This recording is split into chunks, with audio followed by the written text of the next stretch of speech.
Welcome to the Providence College Podcast. Subscribe to the show on iTunes, SoundCloud, Stitcher, and Google Play. If you like what you hear, please review and share with others. Email podcast@providence.edu with questions or comments. Go Friars! Hello and welcome to the Providence College Podcast. I'm your host, Matt Chittum, and I'm joined, as always, by PC producer and videographer Chris Judge, class of 05.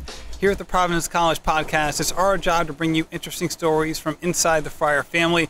And today is a first for us. It's our first video broadcast. We're actually live here at the Guild with Jeremy Duffy, class of 93, co-founder and managing partner of the Isle Brewers Guild company, brewery. Jeremy, thanks for joining us. It's great to be here.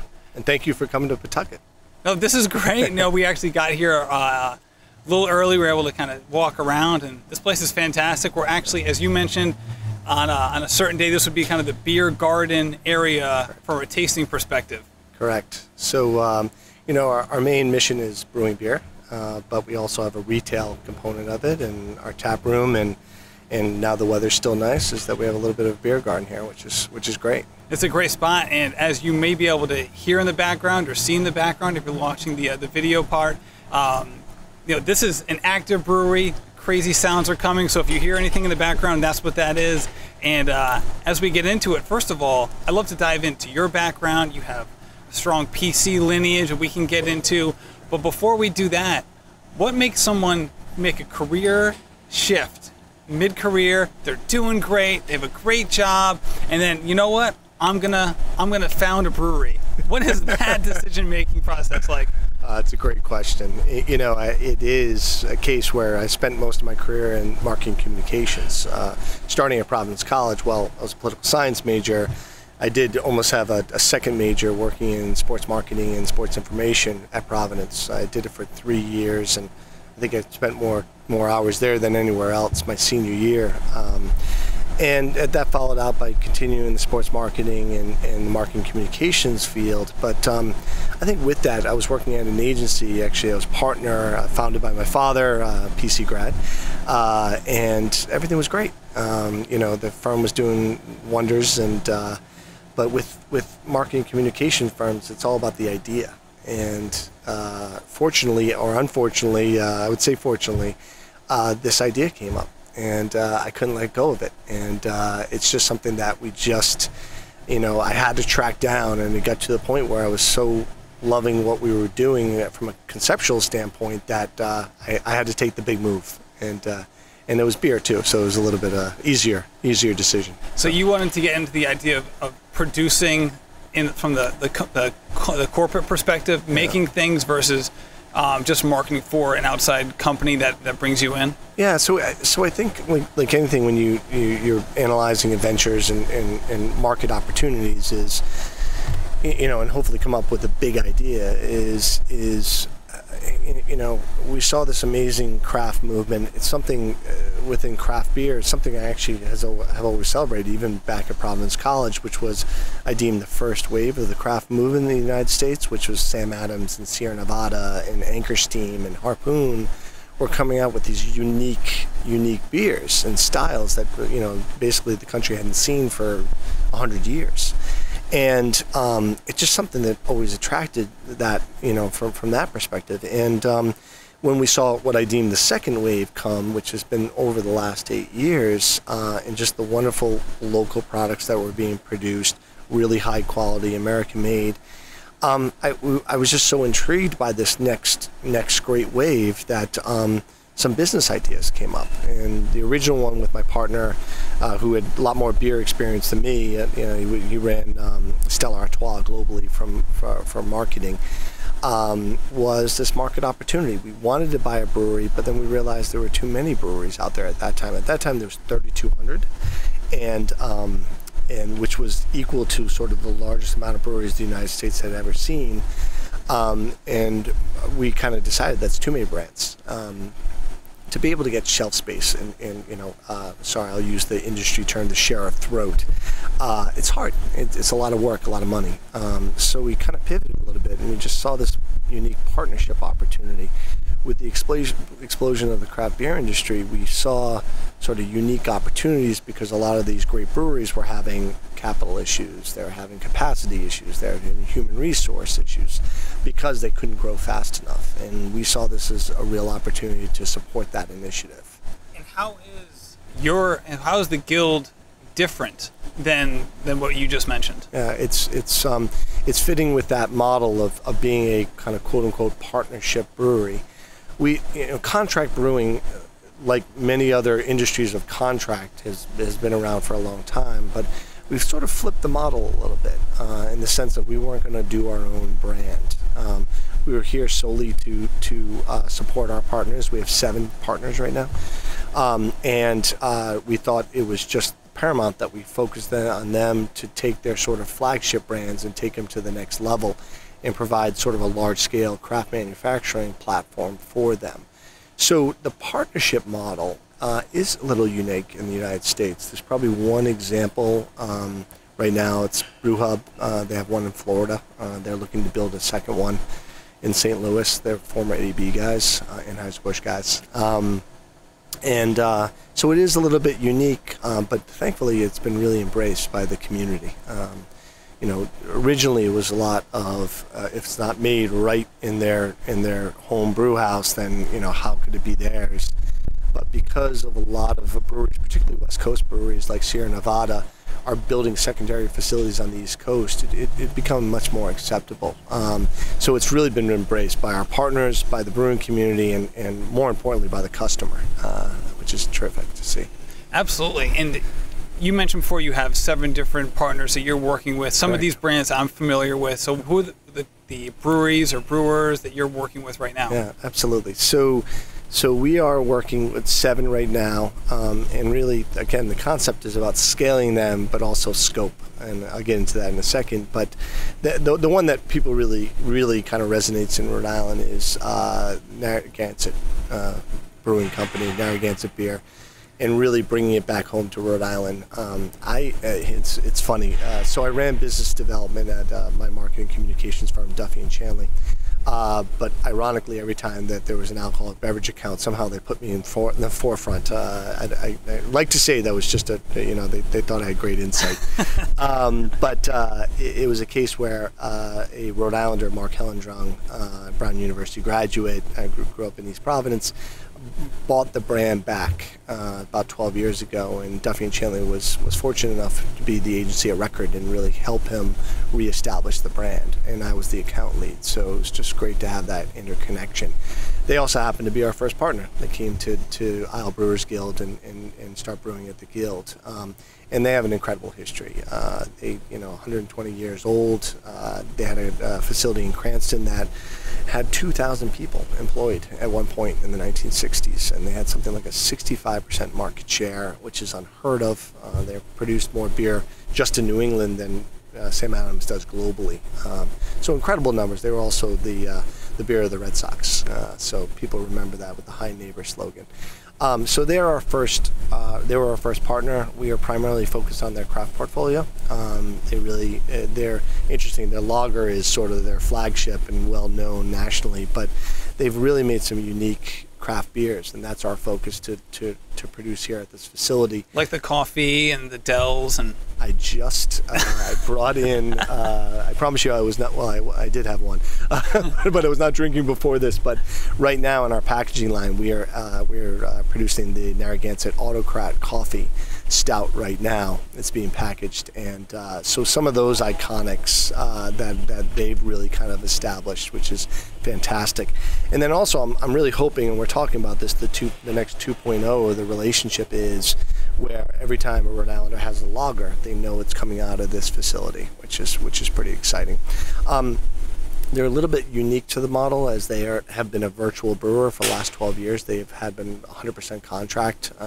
Lager is made up in upstate New York at the old Genesee factory. But the sort of traditional models are ones that craft brewers, particularly in New England, that have started, just startups. They're nano breweries, and like Devil's Purse is a great example. A small brewery on Cape Cod, 4 years old. They make European style ales. They have a German Kolsch, which is a Pilsner, and they do an ESB, which is an extra special bitter, which is much more of a English influence. Great beers, great partners. They make some others, but we're just doing those primary right now. But they ran out of capacity, and people were really dying to have their beers. So they came to us from a partnership perspective. What it allows, they were producing the Kolsch and the ESB. 90% of their production was that. Now that production's being here, so that they continue to get to have it like be their R&D. So they're creating new beers all the time, all in their tap room, and they're serving it out there. But we're handling their flagships. So it's really exciting. So their brand's still there, their R&D is still there, but we're their partner, and that's they basically. They call us their sister facility in Pawtucket. The next is Newburyport Brewing Company out of Newburyport, Mass. One of the fastest growing craft beer brands in the last 5 years. They really have IPA styles, Greenhead, and a sessionable IPA called Meltaway. Another fantastic beer. We're really happy to be producing it here. Great North, which is our first New Hampshire beer.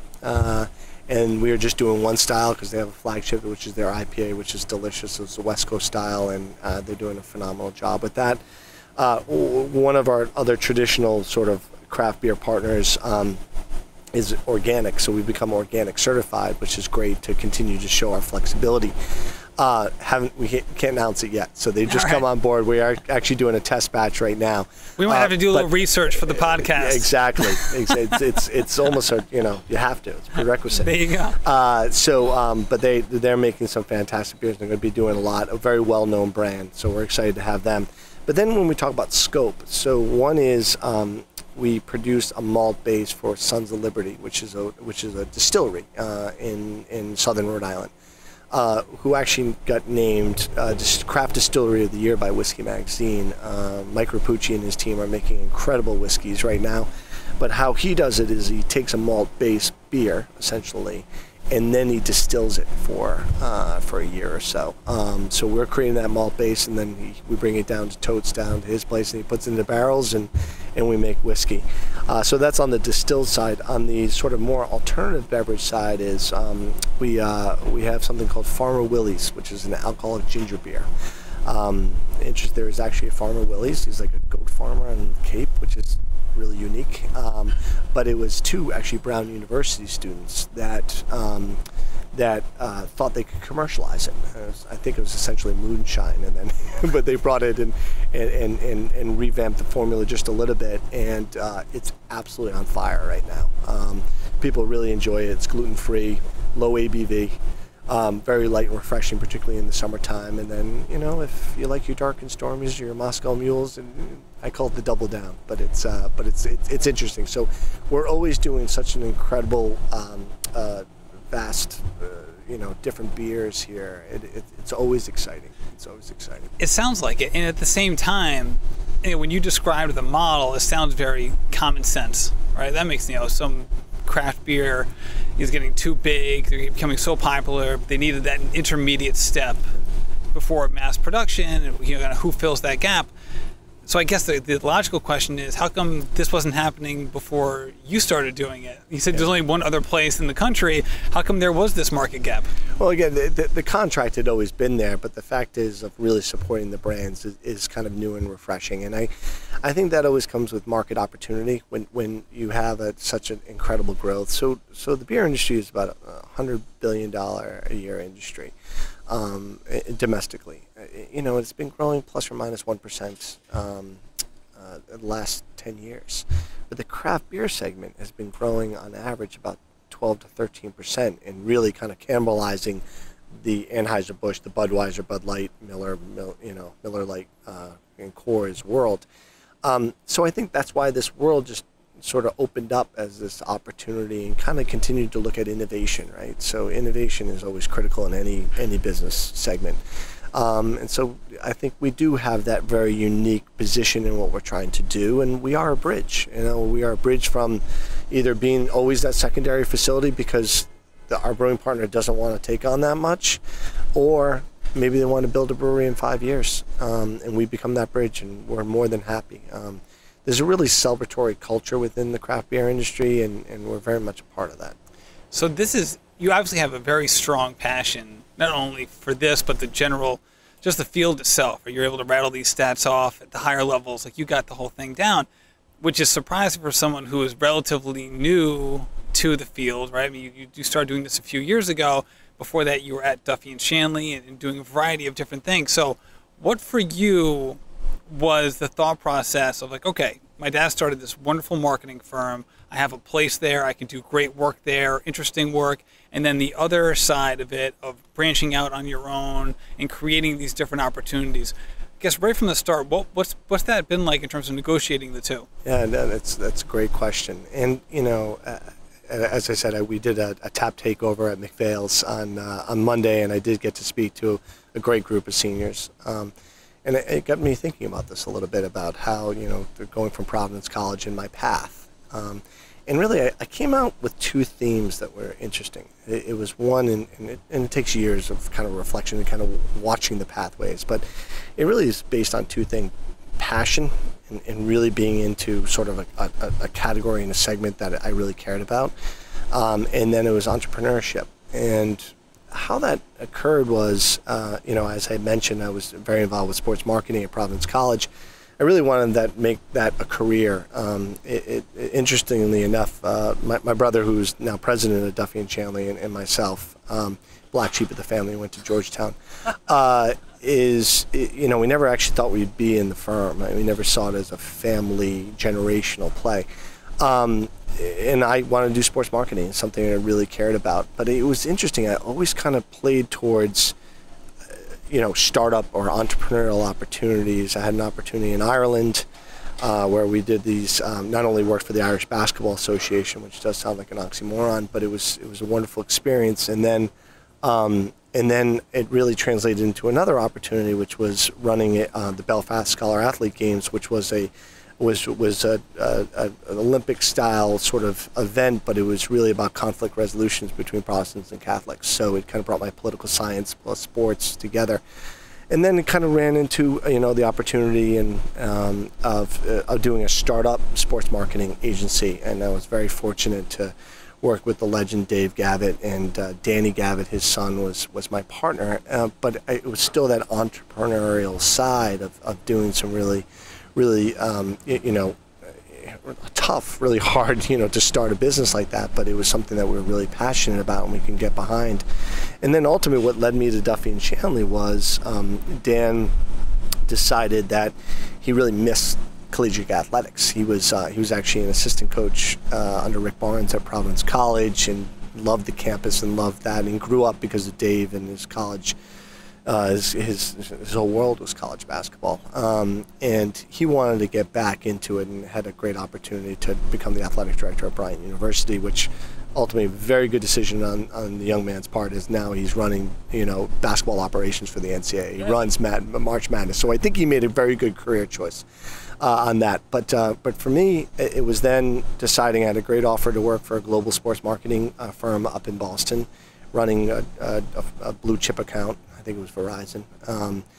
Or at that time I started talking to my father, and he said, we've always had the DNA of being in sports marketing. We just never really called it that. I'm very proud of Duffy and Shanley. We're actually the first office of the Big East Conference, which was a cubicle that Mike Tranghese, who worked very closely with Dave and then became commissioner, had at Duffy and Shanley, and we came up with the name and the logo. And my father was very involved with the first 10 years of working very closely with Dave. So it was something that was very passionate. We did the same thing with Hockey East, and then other sports properties. And it's interesting, not only just the passion of kind of continuing the legacy of what my father had created, but they were like, you can start a sports marketing division, we're going to throw you in the deep end. And that's something that really interests me, again. And so I decided to take that route. I just realized I couldn't work in a large corporate involvement and work on one specific item. I needed to really be able to be, innovative, but at least creative with my time from that perspective. And that was a choice that I'll always appreciate, and and remember. And then what happened at Duffy and Shanley, as we continued to sort of evolve, we needed a little bit more leadership from a business development. My brother, who was the head of business development, had just been named president, and we needed to fill that role and continue to build the company. So I took on that approach and took that on for a couple of years. But then again, ideas form, and again, this was too good, and I was trying to be very, very methodical about this concept of doing a partnership brewery, and I talked to several brewers, and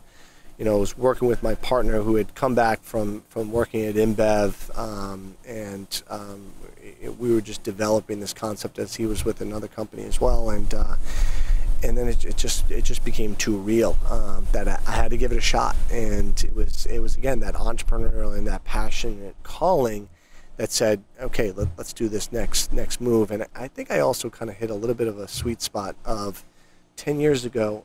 I wouldn't have had the relationships, I wouldn't have the connectivity with people in the market, maybe in the maturity to be able to knock on doors and sell this idea. And then 10 years from now, I have a family, they're probably getting ready for college at that point. When do I want to take the risk? So it kind of hit a little bit of a sweet spot. Sorry for the long diatribe on that, but no, that's great. There's a pathway there. Well, and it seems like a common theme within that pathway, almost like a red line going through the whole thing, is the idea of passion.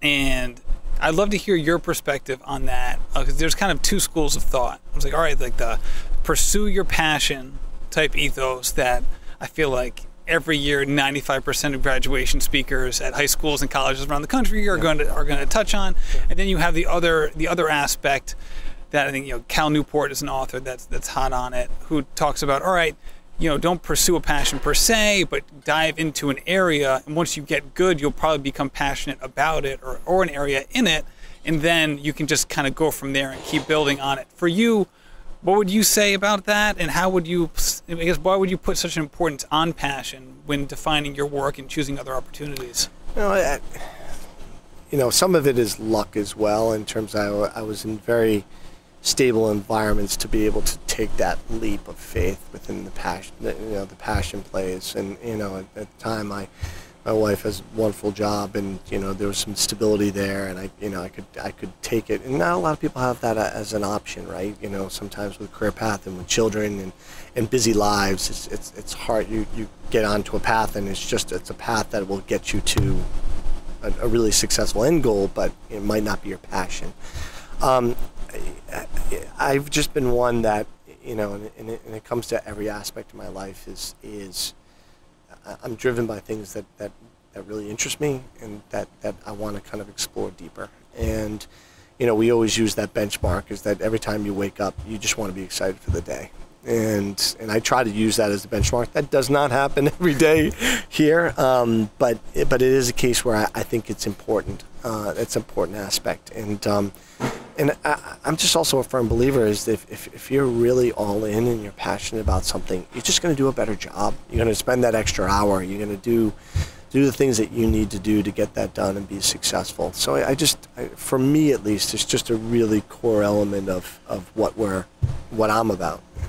And as an entrepreneur, do you feel like not entrepreneurship per se, but I guess an entrepreneurial mindset or drive is something that is inborn, or do you think that's something that's cultivated over time?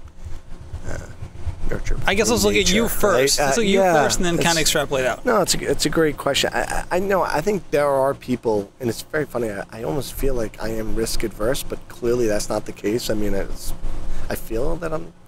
It's an interesting question. I think you're born with that sense. Some people are just much more structured and like organization. I think one of the reasons why I liked agency life and said, when you're in marketing, you can go corporate or you can go with an agent, agency background. And I love the agency side because it was always different. It was a little bit of my ADD culture, where it's like I could work on multiple things instead of like, okay, here's the widget. How do we make sure this widget makes the 2% growth market and blah, blah, blah. I can't live in that super structured box. And I realized Maybe because I'm not disciplined enough, I don't know. But there has to be some negatives and positives within that thought process. So I think it is a type of person. And then I've looked at people around me, right? I mean, I talked about Dave Gavitt. I mean, Dave Gavitt was an absolute visionary. And his ability to, I always say, if you took a sliver of what he did, people would say that was an outstanding career. He had 6 slivers, right? That just really did remarkable things. And so I was very fortunate in my father. I mean, my father, he was 33. He had 3 children. Had just been let go from a PR job, bad economy. And he always tells me that he was at GE. And this is back in the day when they still had, secretaries typing and doing that. And he remembers he was there for an interview for a corporate communications job at GE, a nice, safe, great brand. You could really make a career out of that. And he just looked at the lines of secretaries typing, and he's like, I can't do this. And he never went in for the interview. And he said, I'm going to start an agency. And, talk about risk. My mom was a part-time nurse, and he went all in. So I think I was surrounded by some really unique individuals that said it's okay to dream, right? It's okay to take that risk. And like I was telling a PC student the other day so you want to go for the 100-yarder, right? And you want to, that's the end, that's the success. And if you don't make that, but you got 60 yards, it's pretty good. It's good. So I don't know. It's just sort of my philosophy that I think it is built in, but I think it's also by the people you're surrounded by. And you mentioned earlier that that 10 years ago, if you had started this venture, it might not have worked out as successfully. Just from your own maturity and your growth standpoint. So when you're talking to whether it's PC students or younger employees for you, or just people you happen to know, and they're talking about careers and they're on the younger side, or maybe just getting out of college, how do you talk to them about trying to achieve their goals, but at the same time having the patience necessary to fully achieve them, knowing that it might not happen as quickly as they would like in an optimal world, or as quickly as they might see other people reaching success? Yeah, it's a really great question, because success is never immediate, right? It's, I can use all the cliches, but it is true about sort of the journey is really the success and not the end result in some regards. And particularly the high drivers, you do have to have patience as it relates to something. So taking a PC student in perspective, I'm always a big believer in doing internships, right? So you want to get out there. You're doing internships for a couple of reasons. One, you want to see what you care about, what you love, what your passion is, and you can kind of start checking those boxes, and still, instead of doing those in your 20s, you can do those a little bit earlier on. And I always said is like, yeah, you want that internship you hated, because at least you could check that off the box, right? And you kind of know that. But it allows you to, one, kind of start to develop a pathway. The second is our world is all interconnected, right? We are all, every aspect is a relationship business. And that's where you're networking and you're connecting with people, and not only sometimes the pathway of an interesting sort of career, but also interesting people that you meet along the way can be really impactful and influential in your life. And then, look, I went through different iterations to get to where I am. I didn't do a startup until a true startup, my own self, until I was in my 40s, right? And it's funny, that is statistically proven that most startups are done when they're in your late 30s, early 40s. Really? Yeah. And you always, because we're like, well, the whiz kid, who had the computer, and he was 23. Well, there's 5 of them in the world, right? And so they're great stories, and the Bill Gates and the Steve Jobs are great stories, but those are very sort of unique. And the dot-commers had a great wave of 20-somethings, but a lot of those failed because they didn't have the experience to back up the great idea as leaders, right? And from a leadership perspective and a maturity, it takes time. It takes time. And despite the publicity around entrepreneurship and successful entrepreneurs, yeah, stats have shown in recent years that the amount of entrepreneurial ventures is consistently going down. percentage-wise. So for you, what is the hardest part of being an entrepreneur? I guess why would someone, potentially someone who's weighing the kind of doing the cost-benefit analysis of whether they want to do it or not, what's I guess for you, what was the cost-benefit analysis? Yeah, I think startups are hard, right? And the success rate is not there. There are more failures than there are successes, unfortunately. And that has a lot to do with trying to break into new markets that are within mature industries and all that kind of stuff. I think, I really needed to look at multiple things when it came to this. It was really hard to, it's a $12 million startup, right? And I kind of wish I just had that widget idea where, all we had to do is take care of our salary, but we had to build a pretty substantial infrastructure. So I think that in itself was the ability to kind of create that structure to raise money and to work with banks and put together the right mix that really worked was hard. And it was something that we really had to look at as, is this achievable? It's just, that I think primarily, and then being surrounded by great people, right? With my sorry, with the fire trucks, right? It was funny. I was about to say one of my problems was that our original building was supposed to be in Providence, and it 3 weeks before we were buying it, it burnt to the ground. Holy cow! 90,000 square feet. So that just ironically came right when I was about to say that story. I think the financial for us was very tricky, and to make sure that we could actually pull this off. The second was making sure that we were surrounded by the talent we needed to get this done. Devin and I, my business partner, are not brewers, right? Devin had a very, very strong skill set in the finance and on the operational piece, and we thankfully found a great head of operations that could build a team around it. But it really took that element to really be there, and it's just journey. So it was a big risk. I mean, it took us, again, 3+ years even to get to this point, and that's full time. And the other myth often surrounding entrepreneurship is this idea of like that one heroic individual who's able to conquer the market on the strength of their own wit, wisdom, and ingenuity type thing. And as you just mentioned, you had a co-founder, you have a staff that obviously has very important roles that you work with. So for you, obviously, by having a co-founder, you went kind of against that mantra right from the start. So why would you decide to go? I guess what's the benefit of going in with a co-founder versus, hey, this is my venture and I'm going to make this happen? Yeah. So there are different models, right? There's the entrepreneur that comes with this unique market-changing idea. And that model has a tendency to be a little bit, they come up with a product or a service that is just really unique, or a technology, mostly technology that can advance a certain area, and they become very protective of that, right? Because that was their big idea, and that, they can get an IP around it and really build it from there.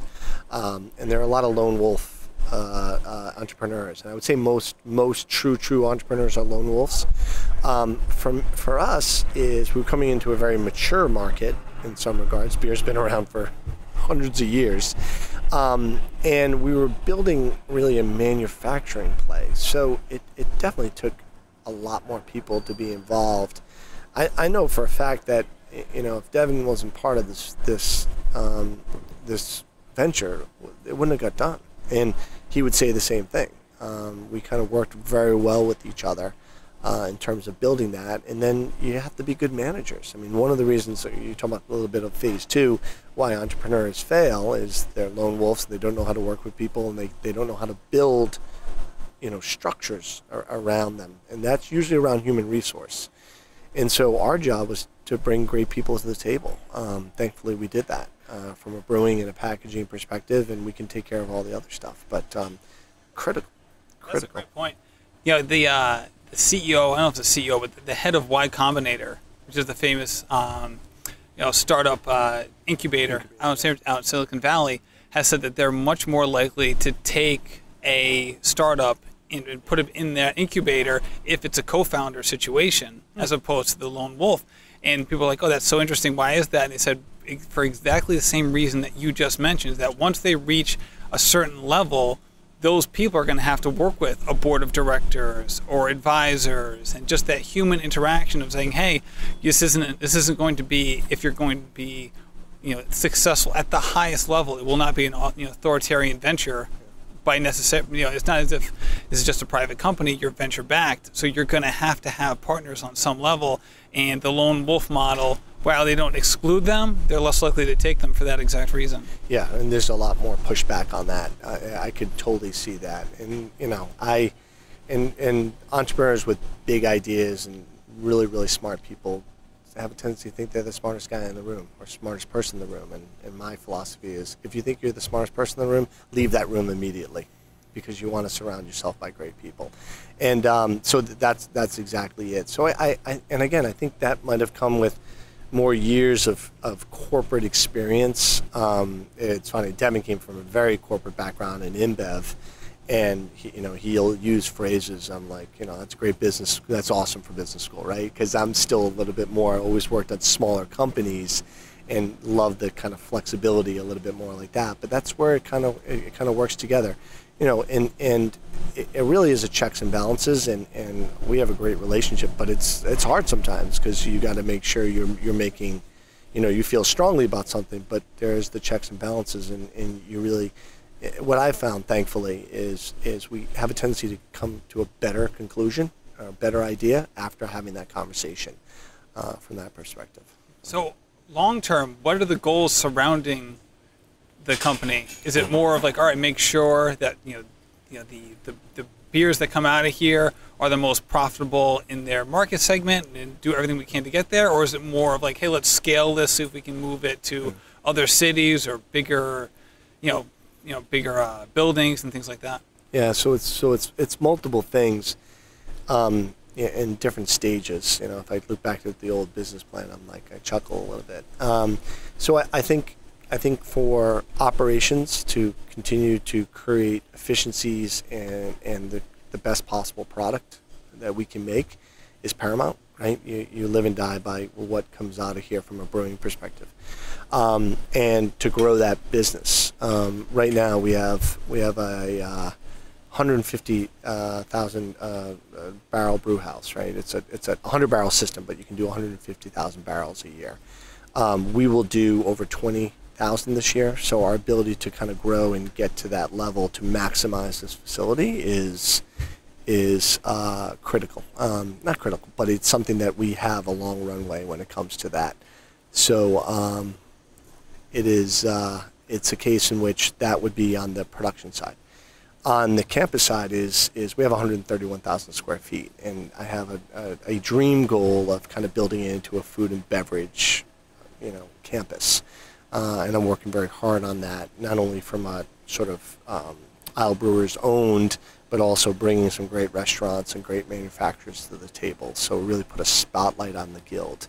So I see within the next 3 to 5 years of this campus being completely evolved into something that hopefully my goals were there. And then the big picture was, and this is a lot to chew just here, is replication. We always had that in the model. Interestingly, that brew hub model, the one out there, sold from an investment perspective to do 5 around the country. And they sort of did a top-down model. And they basically got a commitment of $100 million to do that, but obviously there was a lot of there was a lot of handcuffs on that one, and because they haven't opened up their second one yet. And for us, it was do the model, have one flagship, work out the kinks, trying to create efficiencies and make it as perfect as it can be, and then replicate. So I do see that opportunity as the market still continues to drive. A lot of our East Coast brands would love to have something on the West Coast. I could see a facility going out there.